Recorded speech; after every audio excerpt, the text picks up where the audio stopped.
We'll begin this discussion with a 30-second opening statement from each competitor.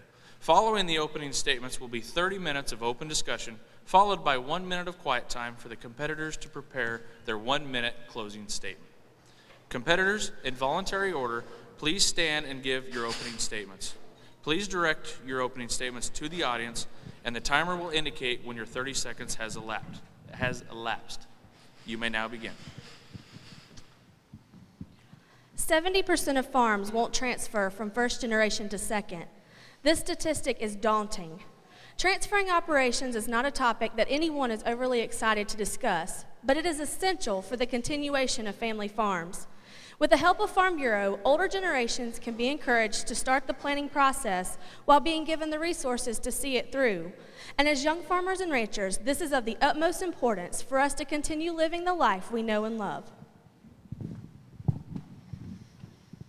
A quote by Benjamin Franklin explains the relevance of this topic. By failing to prepare, you are preparing to fail.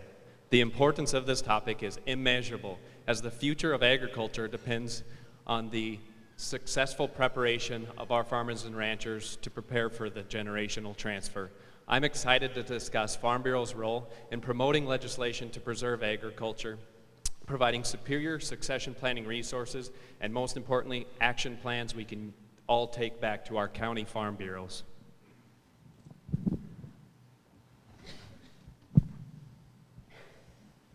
Farming alongside my brother and father, I can attest to the minimal communication and very different objectives for our operation. As Farm Bureau, we need to offer what we guarantee in our membership: information, education, and legislation about farm succession, so we can guarantee that farm succession and farm legacies live on.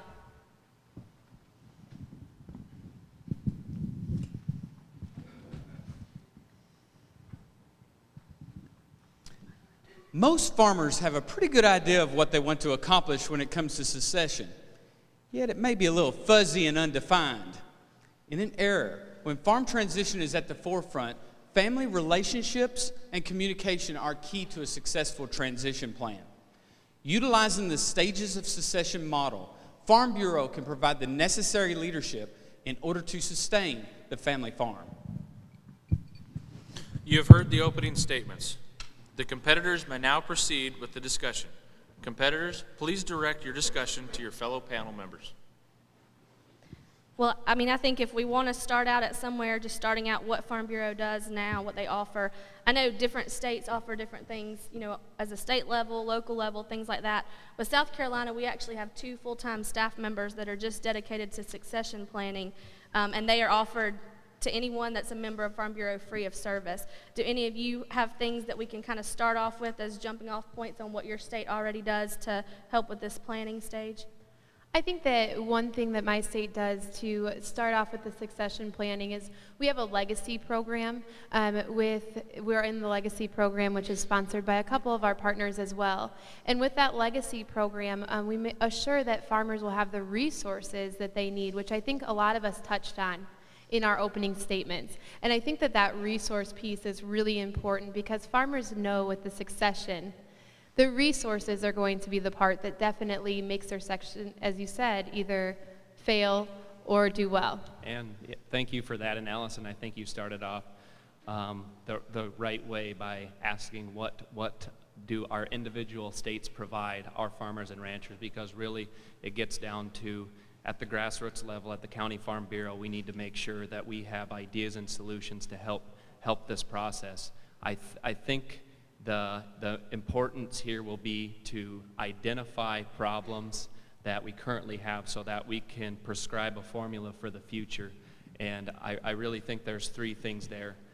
Legislation, whether it's estate taxes or regulations. 2, resources, legacy project like you just mentioned. And 3, our county farm bureaus. The stronger they are, the stronger the rest of our organization will be.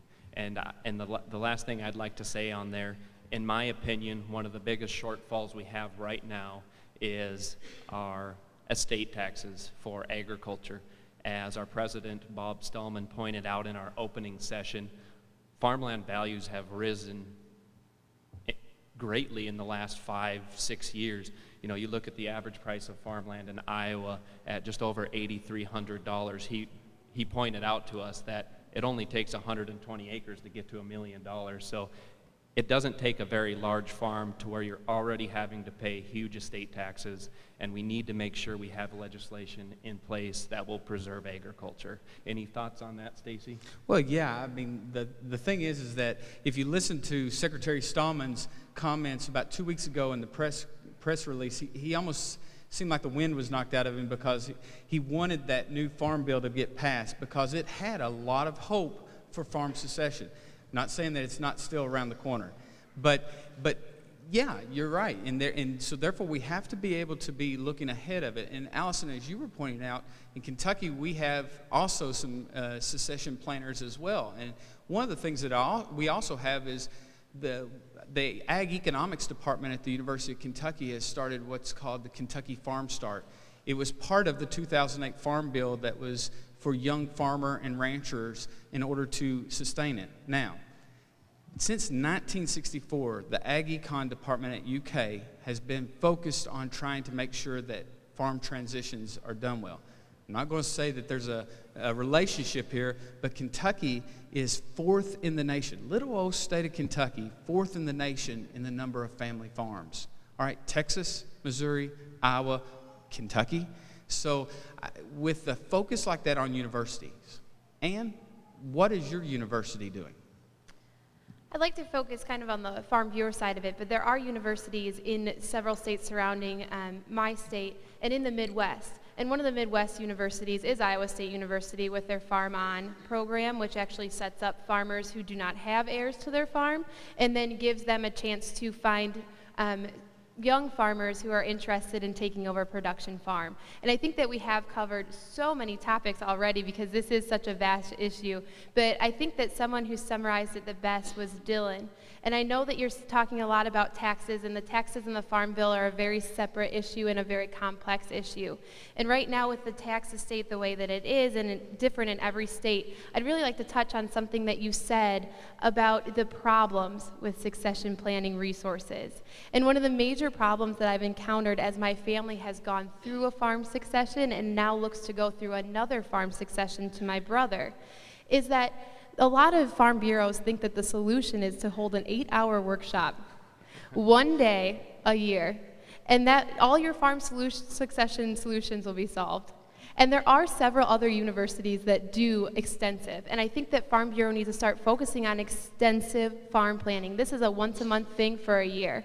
And I was wondering if anyone had any personal experience going through the succession, because I know that you can't meet every month in harvest and you can't meet every month in planning, but this is something that needs to be really visited. And I appreciate that, and I do have a great story that I'd like to share with all of you.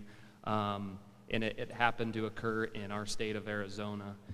As I was doing research, I was looking at the Farm Legacy Project website, which is administered through the Farm Journal, and they have Leave a Legacy, and it's a TV show that they pick a family and do a presentation on. And the particular family that they picked from Arizona was a dairy family. The really unique situation about this family is their dairy is right in the middle of Phoenix. I mean, it's actually in Glendale, which is a large city right next to Phoenix. It's only a few short miles from Cardinal Stadium. They could probably walk across the street to Walmart if they wanted to.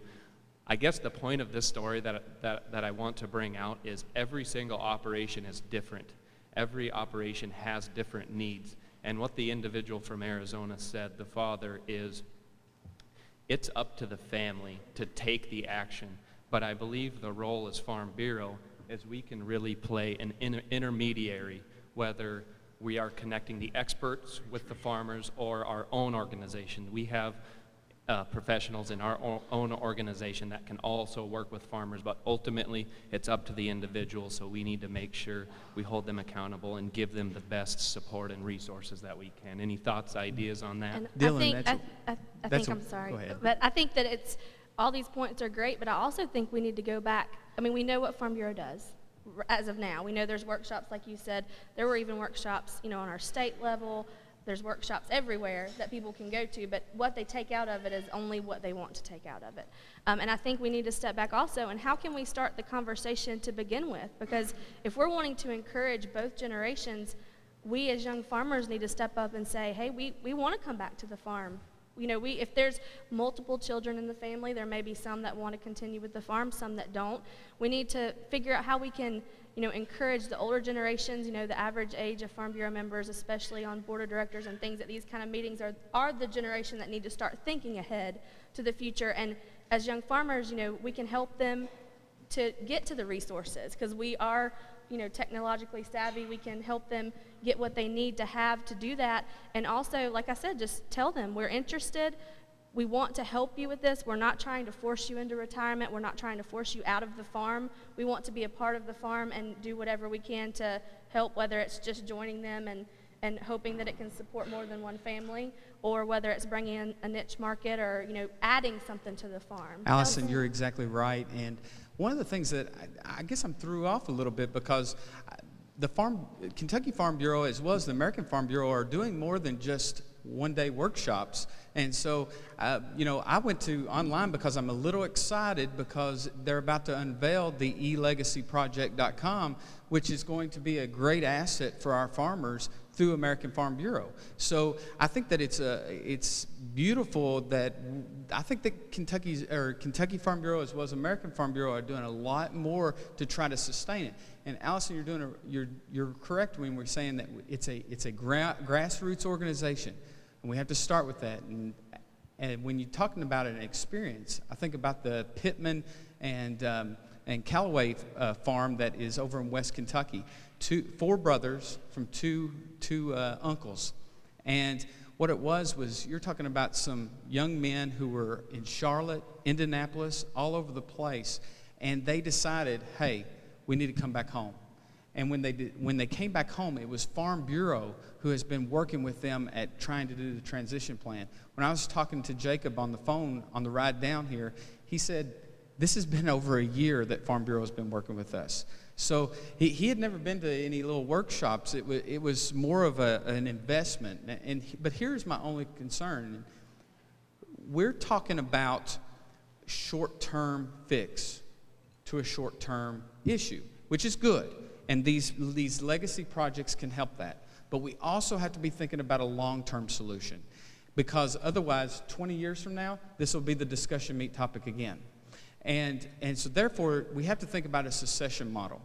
And the stages of succession say we start from birth. We start from birth where we start educating people. We put it in our school curriculums. Hey, what is it like? Nebraska, I think, has even put together a middle school curriculum on becoming an entrepreneur. Do you all have any curriculum in your states, Allison, in South Carolina, that possibly is allowing that? Not particularly, none that I'm familiar with that's focused specifically on planning or things like that. But I think, as we talked about earlier, just partnering with our land-grant institutions, like myself, Clemson University is the land-grant institution in South Carolina, and getting them to focus more on the financial aspects, economic aspects, because a lot of the concerns of the older generation are that the farm's going to sink once it transfers because the younger generation doesn't know how to adequately manage the financial side, the business side. They know how to drive the tractor, they know how to harvest the crops or milk the cows or the manual work that needs to be done, but they're not as familiar with the other parts because things have changed. You know, over generations, they fall between the gaps, and maybe they just weren't involved in the business side of the farm. And I think that, you know, partnering, like you said, young is great. You know, focusing on young children, educating them as they come up, and that will even encourage the adults to start thinking about the planning process even sooner. But also focusing on like the land-grant colleges and getting them involved in this process so that we can educate the young farmer and rancher age group so that when they go back home, their parents or grandparents or whoever have more confidence in their ability to be able to run the farm in the next generation. And I think we've been talking a lot about state-specific examples, and we need to look at a national focus. And it's great that your program is working in Kentucky, and I'm so glad that your program is working in South Carolina, but we need to have a national template. And I know that's hard to say because the farms are so diverse, and transferring a livestock farm is so completely different than transferring a grain farm. And so when we start looking at this at a national focus, I think that what it needs to be is a national push for grassroots. And when you look at a grassroots level, and I know that you mentioned starting the conversation, and I think that is extremely important because it is that first conversation. And it's a pretty simple first conversation. You have to get everyone out of their chore clothes and get them somewhere that they can sit down and have a business meeting. It's not sitting on the shop bench. It's not in passing on the farm in the freestyle barn. This means that you sit down in a business setting and you plan the future of your business. And I think that county farm bureaus and state farm bureaus can do a simple solution as offering a conference room. And having that conference room available for people to get out of their chore clothes, to get their business information together, to get the key players around the table and really have a business-like conversation. Because as you said, things change. And if we can provide the Farm Bureau as the business center for the farmer, so they have a place to meet, they have the resources they need, and they have the connections they need to make Farm Bureau their resource and their business center that they might have on the farm. And I don't know if you have anything to say about that, Dylan. You know, and you're absolutely right, talking about focusing on a solution on the national level. And that's what our Farm Bureau organization is all about. We start at the very grassroots level. We work ourselves up to the national level because we bring all of our voices together to create this one vision, which this meeting's all about. And I like what you brought up earlier, Stacy, about let's find a long-term solution. We've discussed short-term solutions, but let's put our heads together and talk about a long-term solution.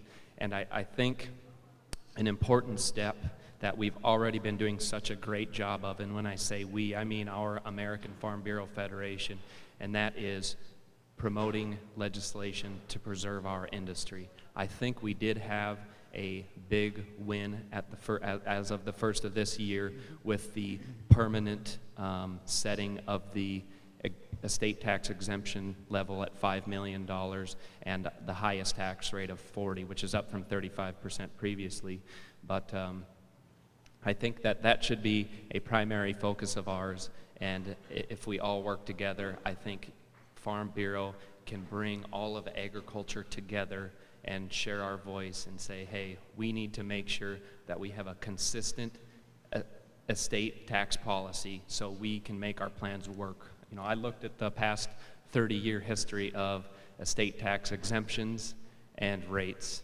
It's crazy. I mean, it changes every year. How can you effectively make a plan and see through it that works if you have no idea what the estate tax level or rate is going to be? So, you know, whether it's permanent repeal, which is ultimately what we're looking for. I do think we did hit a victory in Washington after the first of the year, but if we can keep working together, I think that's the right path to go. Any thoughts, ideas? And on that? Dylan, you hit the nail right on the head with that.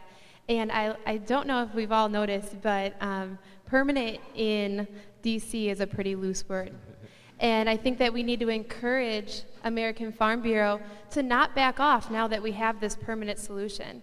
That our lobbyists needs to be working on that every single day, bringing that up to our legislators to remind them that you may have voted on a permanent solution, but it's affecting our farmers, and it's affecting them in the field. And before we had this, now we have this, and that's going to be so important in the future. So I'm so glad that you brought that up, that I think that we have to remember that nothing is truly permanent, and staying vigilant to make sure that our lobbyists know that this is important to us and that it means a lot for not only our generation, but for future generations. And I'm sorry that I cut you off. Okay. So Allison, do you have something And to add? I think just to add to what Dylan says, we all know that it's important. The estate tax issue was preached, I'm sure, in every state. Not only on the national level, but everybody was worried about what was going to happen in Washington. But also, I mean, it's been proven that more transfers fail just because of lack of estate planning, not because of estate taxes. So not only is that important, but like we've all talked about, we have to continue to offer these resources. And just like you said, we don't know what the estate tax, they say permanent, but permanent is not a word that means very much there. So, encourage a yearly meeting. Like you said, offer the Farm Bureau office. Like I said, in my state, we have 2 people that can meet with them whenever they want. Say, okay, every year, this month of every year, we're going to come in, sit down, reevaluate what's going on, whether it's through, legislation that's been passed or changed, whether it's something on the farm, if you've had, changes in family members or operation changes, and reevaluate so that, like you said, so we can continue. And I know it's not a long-term plan as far as Farm Bureau goes, but a long-term plan for farmers so that they don't create a plan, they spend all of this time, worry, going through it, and then in 2 years, it's not even going to be effective if something were to happen, because, the ultimate goal is you want to stay a family afterwards. You don't want to find out when, whoever, and nobody likes to talk about death. I mean, that's part of the reason that this planning process is so complicated for people, is because no one wants to address what the real issue is.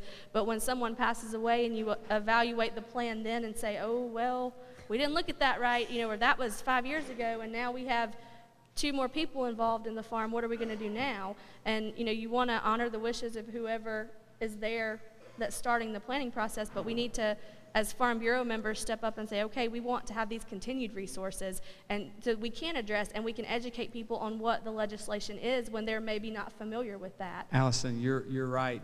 And one thing that we have to realize is not every child wants to come back to the farm. Right. My brother said he went to law school where he didn't have to cut a single stalk of tobacco again. All right, and I understand that, maybe, sort of, but for me, I want to come back to the farm. I want to be able to have that successful transition plan with my family. But when we look at things, and again, and like you're saying at a national level, I get excited about American Farm Bureau's push on the e-legacy project that's about to be unveiled.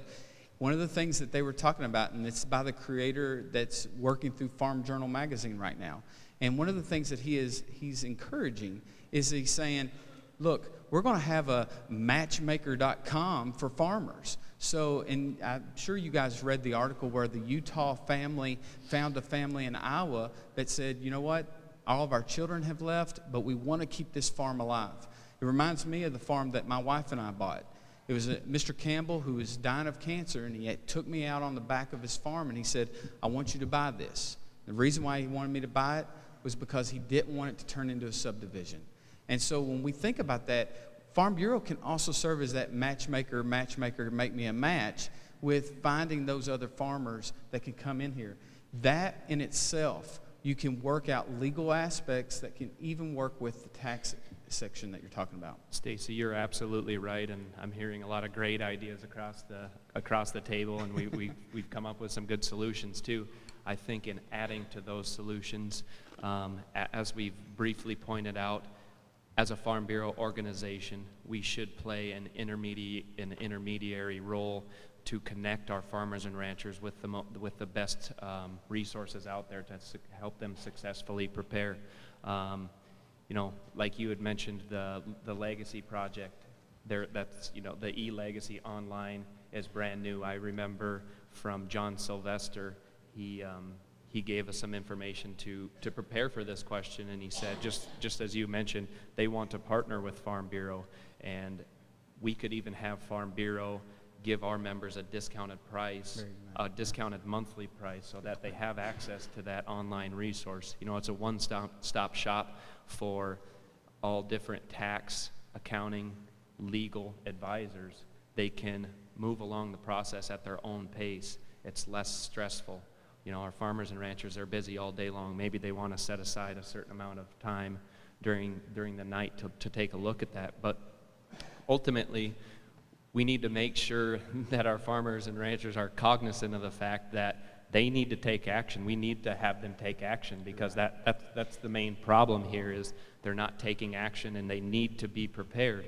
Whether it's Dr. David Cole, I've read a lot of his information. He is just a outstanding guy and an expert on generational transfers and succession planning. One of the pieces of advice that he gives is back to what you talked about, Stacy, of the equitable distribution between on-farm active children and non-farm non-active children. One of the things he pointed out is have the non-active farm children be labeled as a beneficiary on the parent's insurance policy. That way, their stuff is taken care of, but transfer all the assets like the land, the equipment, all of those illiquid assets, transfer those into a trust and let the on-farm kids have control of those, because that's what they need to do to run their business. And without those things, if you give the non-farm kids the land or the equipment, that's that's a tough thing sometimes because it causes confrontation within the family. It's tough to keep the operation going. So I think just making sure that we can connect our farmers with all these different resources, and I think that will provide a lot of values to our farmers and ranchers. And Ideas on that? we're sharing so much good information about the personal transfer of farms from one generation to the next. And I think that we can't go too far as a Farm Bureau and step on toes when we get into personal what the farmers want, because I don't think that there's a group that respects confidentiality as much as a group of farmers. So I think that we do need to stay cognizant that some farmers are only going to want a certain level of help from us, but that we can offer all levels, as you said. And I think a really neat thing is that a benefit of being a member of Farm Bureau is that you can carry Farm Bureau insurance. And I know that a lot of the insurance have professionals, not that we have to hire on to staff, but that those are resources that you can use whether you buy that insurance or not, that is a benefit, and that we need to contact and have those names on file so that when it does come time to succeed and you're looking for different resources, you can go to Farm Bureau and they can say, we have XYZ people, and here's the packet of information. And Friday afternoon, we have our conference room open for you to meet. So don't worry about any of the details. We'll help you out on that. But whatever you want to do with your farm, we're going to be here to help you on that path. And I think that's going to be a very important message to craft. As a marketing person, I kind of look at what are we targeting? And then what is the opposition going to say about that? So I think we also need to look at ways that farmers are going to push back against us saying, we want to be involved in your farm succession, because we're going to get a pushback. And I was wondering if anyone had any ideas on if we did implement to prepare our farmers, will we have any pushback that we need to prepare for? I think, definitely it's going to have pushback because it's a controversial topic. No one wants to talk about it because, like I said, it addresses the topic of death, and nobody wants to talk about that. And then you get in there, and like you were saying, if it's on-farm family members versus non-farm inactive members that are taking part of this process, we're going to have pushback on that also. And I think that's where, even as aside from the planning process and aside from the professionals or the people in the state Farm Bureau offices or local Farm Bureau offices that are going to offer help, I think that we as young farmers and ranchers, or even just Farm Bureau members in general, can step back and say, I know this is your concern. We can voice that to them. We can up front say, I know you're going to be concerned about discussing finances in front of everyone, and I know that you're going to be concerned about hurting somebody's feelings, but we have to remember you can leave that at the door. This is, like you said, this is a business meeting. This is something we need to come in here and discuss the pros and the cons of this. And kind of going back to what Dylan said, we need to be fair, not equal when it comes to this. And that's another thing that I think we do need to tread lightly somewhat with farmers, but we also need to get out there all of the pros and the cons, because sometimes they're not aware of these problems and they want to be equal between all of their children, but the one member that's farming has no way to keep the farm running because all they got was, like you said, land or equipment. They have nothing to financially support them to keep the farm running, and I think that's what's so important. And I think going back to how the question's worded is, how are we going to encourage these people to start this process? Farm Bureau already does a ton of stuff for people. I mean, we already have resources. We've talked about all of this, and I think we've all hit good points, whether it's through legislation or whether it's through our state farm bureaus, or like you said, just your family having to sit down and going through multiple generations with this process and learning the process. But I think we really need to step back and say, where does it start? We need to be honest. If anything, we need to be honest. We don't need to sugarcoat this. We need to give them the problems up front. And we were talking about the legacy project. One thing that's very good for that is it can be used from people that are starting the process to people that have been using it for years, because there's a readiness assessment tool. They can determine if they're even ready to do this. They may not be. It may be 5 years before the whole family feels like they are actually ready to sit down and talk about it. So I think just as young farmers and ranchers, we are the next generation. We are the ones that are going to be continuing this, and in order to keep this from being a discussion meat topic in 20 years, we need to sit down and be honest with ourselves and know that this is an important issue, and that, without Farm Bureau transfers from generation to generation, or it's not going to continue running as an organization. Farms are no different. They have to transfer from generation to generation, or they're going to go away. So whether it's through family generations or whether it's through like Iowa does, co-opting people or putting people in touch that don't have a second generation to transfer it to. Those are all things we need to focus on. Stacy, do you have something to add to that? Allison, you were taking the words right out of my mouth, and it was amazing when you were saying this, that one key thing that we have as stakeholders also is our cooperative extension service. They serve as a great outlet to serve as that mediator. As she said, it could be at the Farm Bureau office. However, the problem is you don't want conflict to be with something that also has a business. Farm Bureau's business. People say, okay, there's a conflict there. However, I wonder how much conflict there actually is. You know, it's sometimes like you think it's going to be the bad breakup, and then you find out, oh, she had the same thought I did. Well, the same thing goes. The same thing goes for this. We may have to where my brother and my sister go, you know what, that's fine. But how we can ease the pain is by starting with a survey. Okay, what is it that you're thinking? It could be maybe it's a spouse that we're worried about.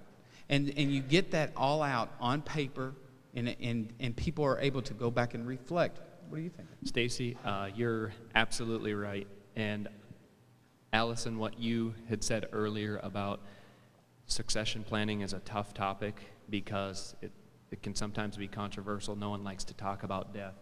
You know, that's why we're talking about this topic right now, because it's a tough topic, and that's why it's a question at our discussion meet this year.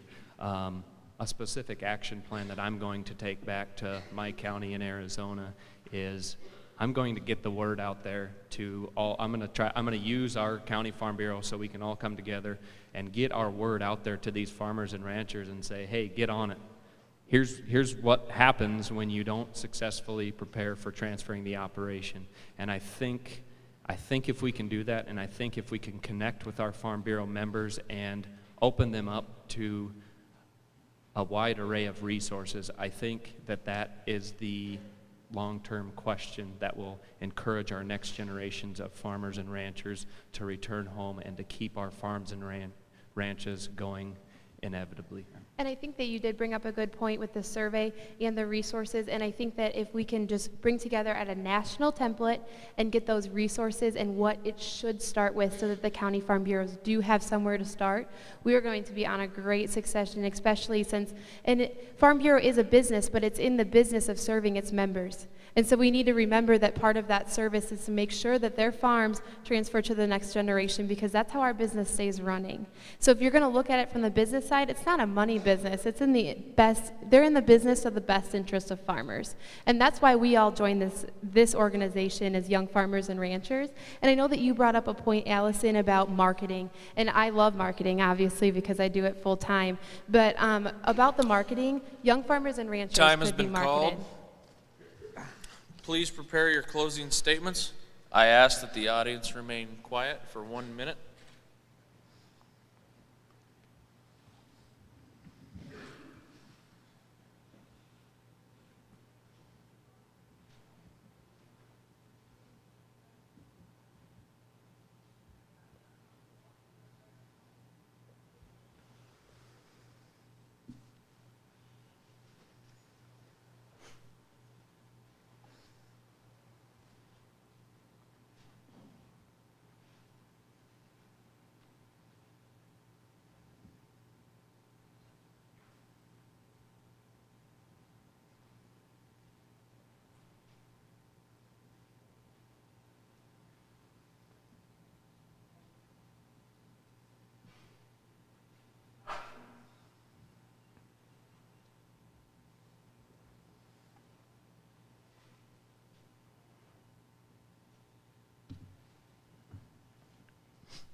Please put down your pencils, and in voluntary order, please stand and give your 1 minute closing statement.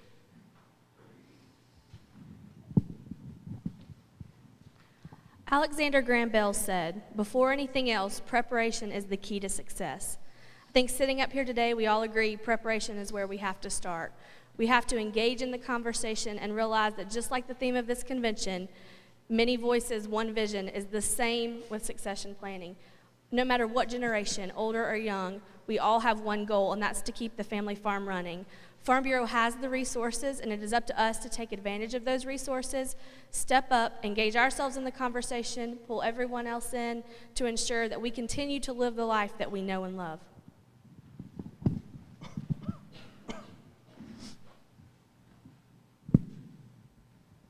I have chosen to take off-farm employment, but I know that my family's farm, my family's centennial farm, will transfer from my father to my brother.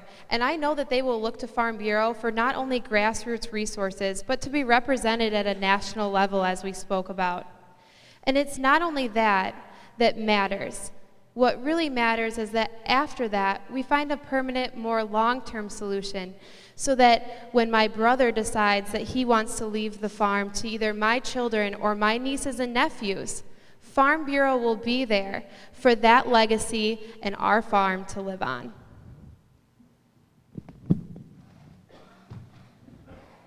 As a grassroots organization, farms and ranches across America are central to everything we do.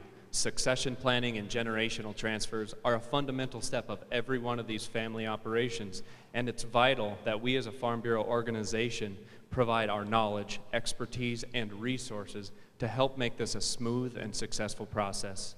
I believe our discussion today identified 3 ways Farm Bureau can promote more transfers of operations. Number 1, we need to keep promoting legislation to preserve our industry.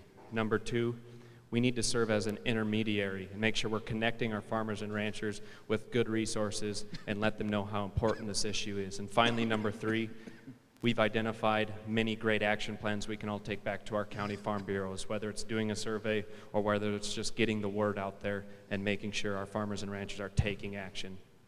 Remember, we are Farm Bureau. We are the voice of agriculture.